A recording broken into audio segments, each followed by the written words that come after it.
Let me take a moment and talk about Riverside.fm. It allows you to record studio quality audio and up to 4K video. When you need to record audio and video, Riverside.fm can do it. So if you're looking for a hero platform for all your recording needs, from podcasts to webinars to any video content, Riverside.fm. I've got a promo code for you where you'll receive a 30% discount on the first 3 months of your subscription. I'll give it to you twice. The promo code is SHIPIT. All one word, SHIPIT, and you'll pick up a 30% discount on your first 3 months of your subscription. Riverside.fm. In this episode of the Football History Headlines on the Best of the Pigskin Dispatch, we discuss Super Bowls 14 and 19 and some awesome conference championship games, as well as many more Hall of Fame legendary birthdays and stories.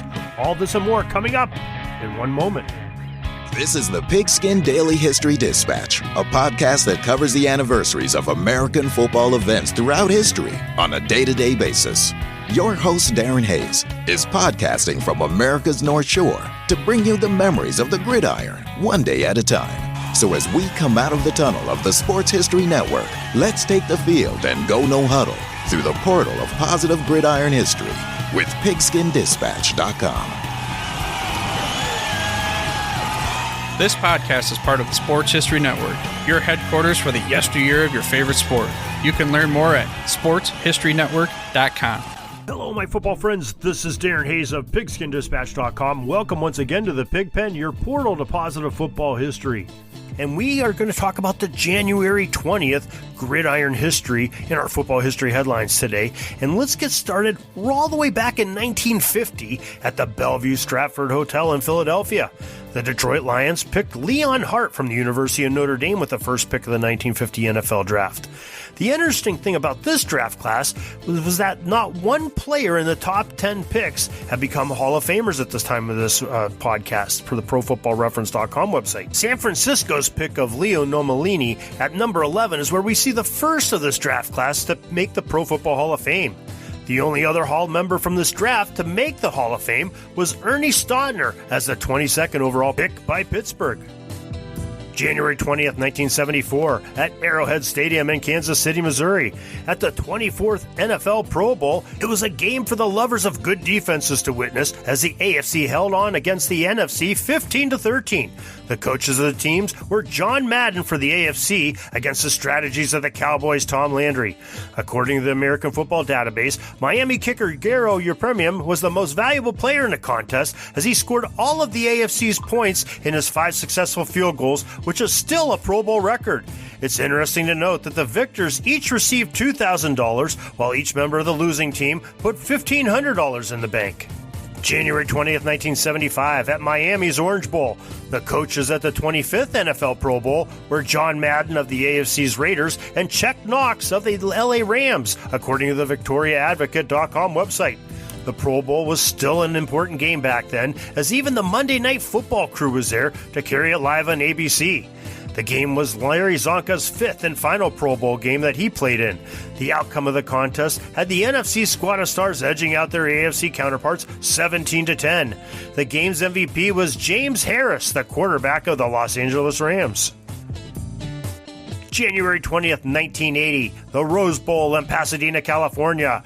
Super Bowl 14 was billed as Tinseltown versus the Steel City, as the Los Angeles Rams would face the defending champs, the Pittsburgh Steelers. A Washington Post article from the day after the game provides the details.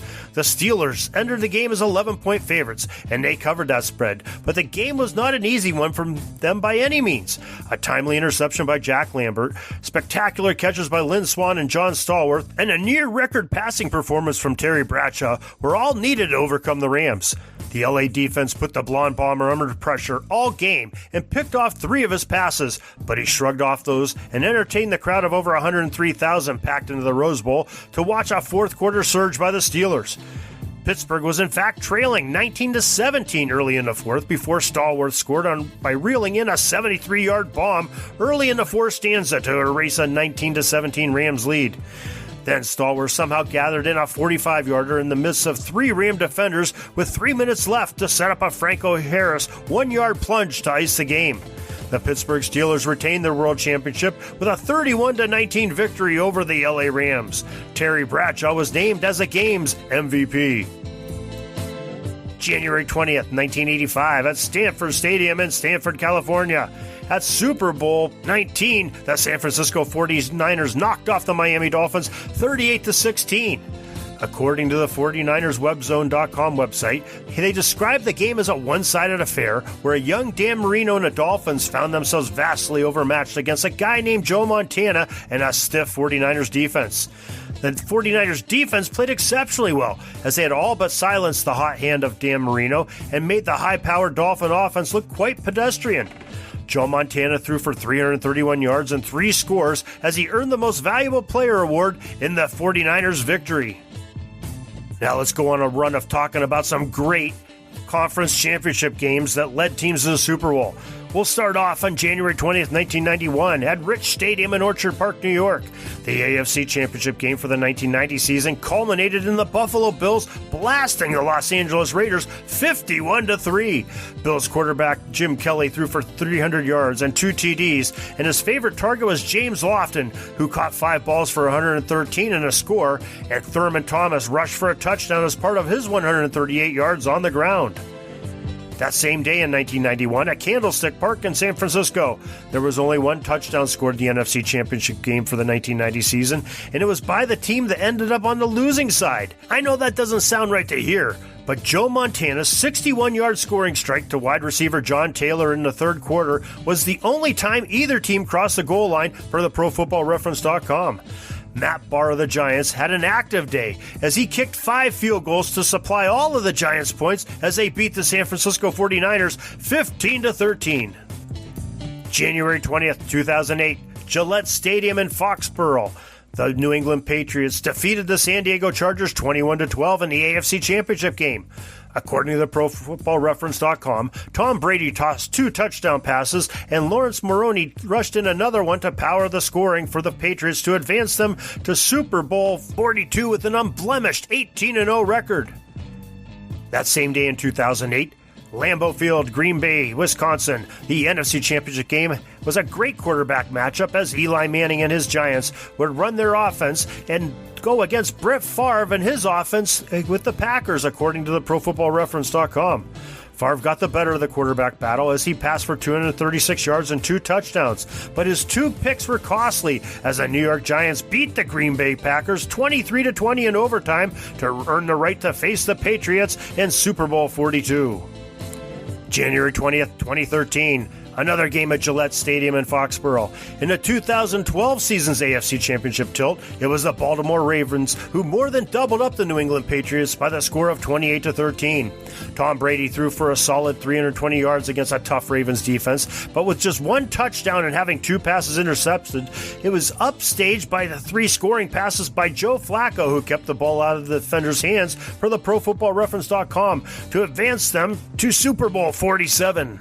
And who would their opponents be? Well, that game was determined on January 20, 2013 at the Georgia Dome in Atlanta. What a game the NFC Championship game was. The Pro Football Reference website shows that after Atlanta held a 24-14 advantage at the half, the Niners played stingy defense and a second half of Frank Gore pounding the ball across the goal line twice to lift the San Francisco 49ers to a 28-14 victory over Atlanta to advance to the Super Bowl 47 against the Ravens in the Harbaugh Bowl. We'll discuss that game more on February 3rd. Next comes our Spotlight game, one of the biggest calls in football history. January 20th, 2019 at the Mercedes-Benz Superdome in New Orleans. At the NFC Championship game, according to the ProFootballReference.com, it was the Los Angeles Rams who outlasted the New Orleans Saints 26-23 in overtime. The infamous pass interference no call stunned the NFL fan base. According to the article in the Ringer.com website, with less than 2 minutes remaining in the game and the score tied at 20, the Saints were well within field goal range at the Rams' 13-yard line. 3 plays later, the Saints faced a 3rd and 10. A conversion would have meant they'd be able to work the clock to mere seconds and attempt a chip shot field goal that would have basically punched their tickets to the Super Bowl. Drew Brees dropped back and looked for a receiver, Tommy Lee Lewis, but the wideout got basically destroyed by the Rams quarterback, Nickel Roby Coleman, prior to the balls getting to him. No yellow laundry was tossed on the field, so the Saints were forced to kick earlier than they should have and had left the Rams 1:41 left on the clock to mount a comeback. And the Rams did that as they kicked the tying score in regulation and the game winner in overtime to have the opportunity to go to Super Bowl 53. The winner of the next game we're going to talk about is who their opponents would be in Super Bowl 53. January 20th, 2019 at Arrowhead Stadium in Kansas City. What a game and what storylines it had. The main one being the greatest quarterback of all time in Tom Brady, leading his team against the new gunslinger in town, the NFL's Patrick Mahomes, who played for the Kansas City Chiefs.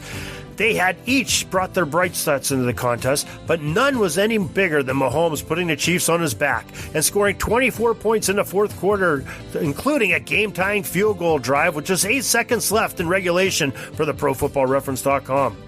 It was Brady and the Patriots, though, that had a drive of their own in the extra session and finished the game with a 2-yard Rex Burkhead touchdown. The New England Patriots outlasted the Kansas City Chiefs in overtime 37-31 so that they could face the Rams in Super Bowl 53. Now, as always, we want to talk about our Hall of Fame legends that have birthdays this day. Today, remarkably, we have but one. January 20th, 1960, Pine Bluff, Arkansas. The talented wide receiver from the University of Central Arkansas, Ronnie Mallett, was born. According to his bio on the NFF's website, Mallett earned first-team NAIA All-America honors from 1979 through 1981, the first in school history to achieve the distinction 3 times. Ronnie still holds many receiving records at the school, including his single-game 242 yards receiving, his 30 career touchdown receptions, and their career receiving yards at 2,649. The National Football Foundation selected Ronnie Mallett to enter into their College Football Hall of Fame in 2006, and he became the first player from Central Arkansas to ever be inducted in the Great Museum of College Gridiron Legends. We hope you enjoyed this great podcast today, because we sure enjoyed bringing the news to you and sharing this football history, because it was a great day. And we have many more coming up here, and especially we want to make you aware of that 2 weeks from now, right around the February 8th period, right after the Super Bowl, we're going to start 100 days of going through all the jersey numbers of all the great players, especially in the NFL, and we'll bring some college ones in too. But we're going to go into some more interview formats where we'll talk to some experts on it, including Bill Schaefer of the Gridiron Uniform Database and Upton Bell of great legacy in his family. And we'll also get a lot of our fellow podcasters on the Sports History Network.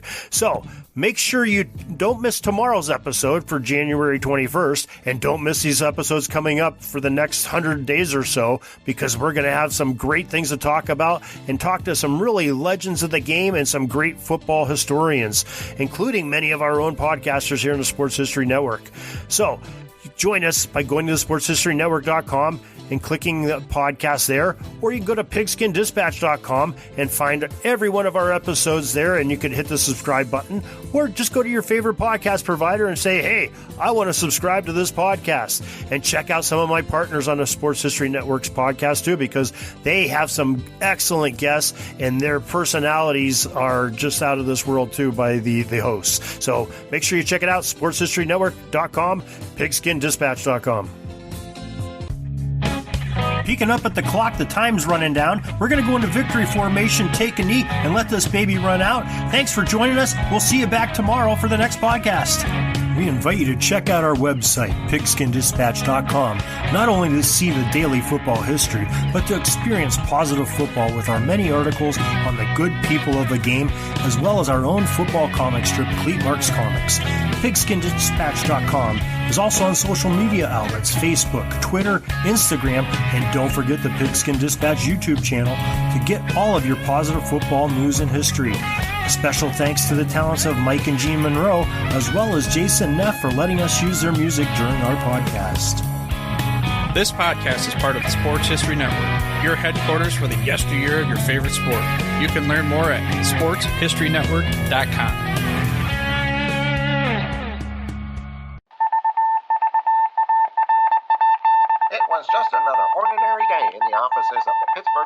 newspaper circa 1924.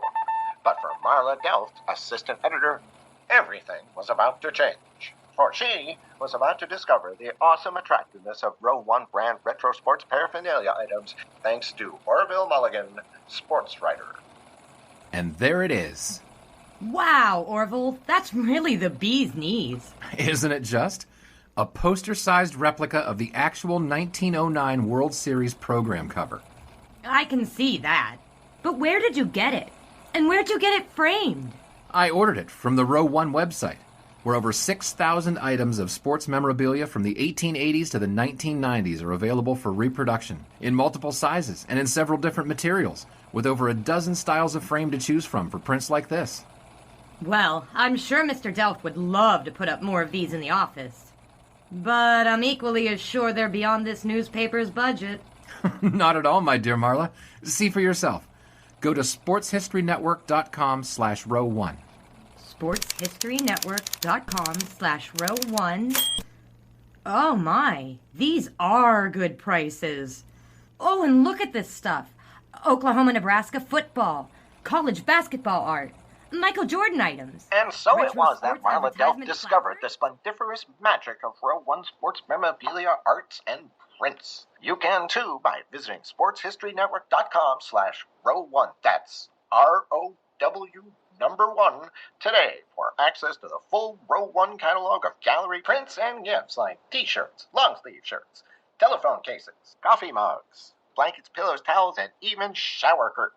Act today for 15% discount off all prints with coupon code SHN15 and 20% off all other items with coupon code SHN20 at checkout. And keep your dial locked to the Sports History Network for the exciting chronicles of the 1920 sports world in Orville Mulligan, sports writer. Coming soon. Are you having a hard time figuring out what to get Dad for Father's Day? You should check out Row 1 Brand's Vintage Pictorum Gallery. They have America's best sports art. With over 7,200 historic sports prints, you're assured to find something unique for Dad this Father's Day. Instead of a boring old tie, get him a historic baseball photo taken by Henry High Sandham at the historic Polo Grounds Stadium in New York City during the 1894 Temple Cup. Or, if he's an NFL buff, check out the 1963 vintage NFL poster. These are so good looking that you'll be amazed how they turn out. Shop now at sportshistorynetwork.com/row1 and save 15% off your order.